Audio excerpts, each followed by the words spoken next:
In 1972, a sitting Mississippi judge was shot to death in his own front yard. The men who killed him had been hired by a circuit court clerk. The circuit court clerk had been hired by a bootlegger. The bootlegger answered to nobody, because in this criminal network, nobody answered to anybody.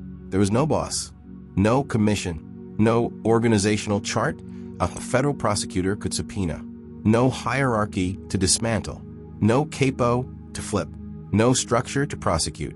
Just a loose, violent nationwide web of career criminals, burglars, contract killers, gamblers, and corrupt officials who found each other through a single shared willingness to do things that other people wouldn't. They called themselves nothing. Law enforcement called them the Dixie Mafia. They murdered judges. They killed sheriffs. They bribed their way through courthouses across 6 states. They operated almost entirely in plain sight for nearly 3 decades. And the reason almost nobody has heard of them is the same reason they were nearly impossible to stop. You cannot prosecute a criminal organization that doesn't officially exist, until one investigator decided that wasn't his problem. The name is misleading. The Dixie Mafia was not a mafia. It had no Sicilian roots, no initiation rituals, no blood oaths, no ethnic exclusivity, no founding moment, no charter, no territory in the traditional sense. What it had was geography and a telephone. Starting in the late 1950s, career criminals across the American South began finding each other. These were men who had spent decades cycling between prisons, roadhouses, and county jails. They built something, not an organization, a network. A burglar in Biloxi who needed a fence in Memphis could make one call. A contract killer in Nashville could be found by someone in New Orleans who needed a problem handled. No name, no ledger, no record, just reputation. And in this world, reputation was more reliable than any organizational chart. But here's what the official history tends to skip over. The network stretched across the Gulf Coast: Mississippi, Alabama, Louisiana, Tennessee, Georgia, Florida, with reach as far west as Texas and as far north as Kentucky. The money came from burglary rings, gambling operations, contract killing, and the purchase of local law enforcement. In counties where officials were underpaid, the federal government felt far away, and the right arrangement could hold for years without anyone asking questions.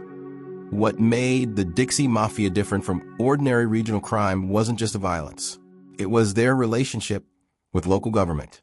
In certain Mississippi and Alabama counties, the criminal network and the county administration were the same thing. It was a shadow government, operating in the open, protected by the institutions it had purchased, and nearly invisible to federal law enforcement because it had been specifically designed to be.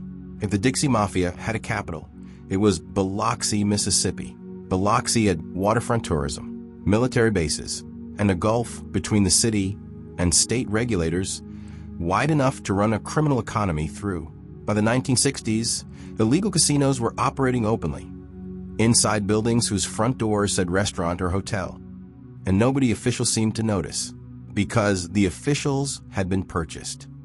At the center of Biloxi's criminal world for 2 decades was a man named Mike Gillick.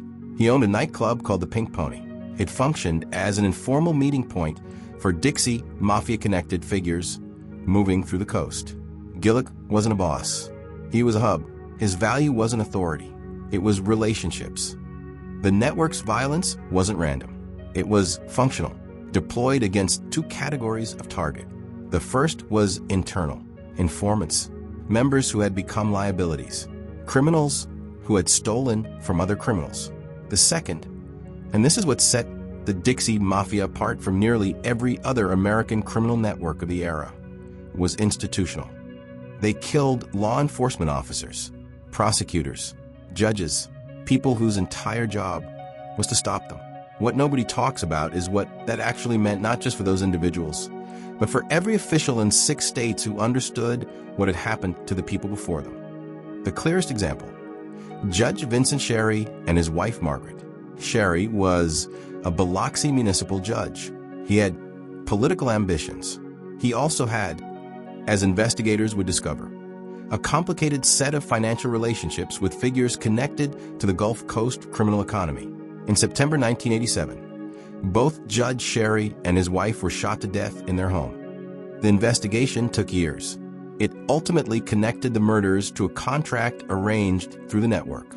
The man at the center of that contract, Kirksey Nix Jr., one of the most prolific murder-for-hire organizers in the Dixie Mafia's documented history, also implicated a Biloxi mayor named Pete Mudhard, though the full chain of responsibility behind the Sherry murders has never been entirely resolved, not to the satisfaction of the investigators who worked it. But the Sherry murders, as dramatic as they were not the network's most symbolically significant act of violence. That distinction belongs to what happened in Picayune, Mississippi, 1972. Judge Sebe Dale was a circuit court judge in Pearl River County. He had been trying, with limited support, to address the criminal activity moving through his jurisdiction. On November 9, 1972, Dale was shot on the steps of his own home. He survived, barely. The attempt had been organized through a chain of intermediaries that told you everything about how this network operated. The man who pulled the trigger didn't know the judge. The man who hired the shooter knew neither the judge nor his ultimate employer. The corruption that motivated the attempt was buried 3 layers deep from the violence that carried it out. That layering, that deliberate insulation between motive and execution, was not accidental. It was the Dixie Mafia's defining innovation. And it made prosecution nearly impossible under any legal framework that existed in the early 1970s. The institutional murders weren't the network's most frequent violence. The contract killings and internal hits numbered in the dozens across 3 decades. But the institutional murders sent a specific message to everyone watching. The network would kill the people who were supposed to stop it. And for a long time, it did so without consequence. The Dixie Mafia forced a fundamental rethinking of how American law enforcement prosecuted criminal networks. The RICO Act had been passed in 1970. It was designed with the Italian-American Mafia's hierarchy in mind. Applying it to a network with no discernible structure required something the law hadn't anticipated. Here's the problem RICO created. To prove a RICO case, you have to prove an enterprise. To prove an enterprise, you have to prove structure. The Dixie Mafia structure was intentional non-structure. That was the point. That was the design. So federal attorneys working Gulf Coast cases in the 1970s and 1980s had to build a new argument. They had to prove that the pattern of criminal behavior itself was the enterprise, not the org chart, the pattern. Stay with me. Because what that argument became is the reason this matters beyond Mississippi. That legal reasoning, developed on Gulf Coast prosecutions, became a foundational tool in organized crime law. It was later used to go after street gangs with no formal hierarchy, terrorist cells with deliberately flat structures, international trafficking networks built to resist traditional conspiracy prosecution. The framework that dismantled those organizations was refined in part on Mississippi criminals who had never heard the word RICO. The impact on the communities where the network operated was generational. In certain Mississippi and Alabama counties, the capture of local government during the network's peak years left damage that outlasted the network itself. Courts that had been purchased remained for years after the purchasing stopped, staffed by officials who had built their careers inside a compromise system. The Gulf Coast's legitimate economy suffered measurably during the network's operational years. Tourism, the fishing industry, outside investment, all of it suppressed by operating in a jurisdiction where contracts could be subverted, where disputes couldn't be reliably settled, where the cost of doing business included an informal payment to criminal interests. And that cost didn't fall on the wealthy. It fell on the working-class communities of the Gulf Coast, whose economic prospects depended on the legitimate economy the network had degraded. What other criminal networks, operating in plain sight right now, are extracting the same tax from the same kinds of communities? That's not a rhetorical question. It's the one nobody in the affected counties could afford to ask out loud. The dismantling of the Dixie Mafia didn't come in one dramatic prosecution. It came in a slow accumulation of cases across 2 decades, each one chipping away, none of them delivering the definitive takedown that a hierarchical organization would have allowed. The most significant prosecutorial achievement came through Kirksey Nix Jr. Nix had been convicted of murder in Oklahoma in 1971. He was serving a life sentence at Angola Prison in Louisiana. From inside his prison cell, using telephone access and a network of outside contacts, he organized a telephone fraud scheme targeting elderly gay men across the country, extracting payments through blackmail, while simultaneously continuing to facilitate contract killings for Gulf Coast clients, running a criminal enterprise from inside a cell where he was supposed to be contained. And nobody stopped him for years. The investigation that ultimately broke Nix's operation was led by a Biloxi district attorney named Mike Moore, later joined by federal prosecutors working with Mississippi state authorities. Moore, who would later become Mississippi's Attorney General, spent years building cases that required persuading witnesses who had every reason to stay silent. Witness intimidation wasn't a tactic the network used selectively. It was policy. But here's what the official account of this period tends to understate. Mississippi legalized casino gambling in 1990. Effective 1992. The legal casinos that opened on the Gulf Coast didn't just replace the illegal gambling operations. They removed the primary economic reason for the corrupt law enforcement relationships that had sustained the network. When gambling became legal and regulated, the value of owning a sheriff dropped fast. That economic displacement did more to change the operational environment than any single prosecution. The criminals didn't disappear. The conditions that made their particular model sustainable did. Kirksey Nix Jr. remained incarcerated. His appeals consumed years of court time. They produced, as a side effect, an extensive documentary record of the network's operations, an involuntary history of an organization that never intended to have one. He was denied parole repeatedly. As of the early 2020s, he remained in Louisiana custody. The investigators who broke these cases received, in most cases, no national recognition. Their work didn't produce the headline prosecutions that generated congressional testimony and documentary adaptations.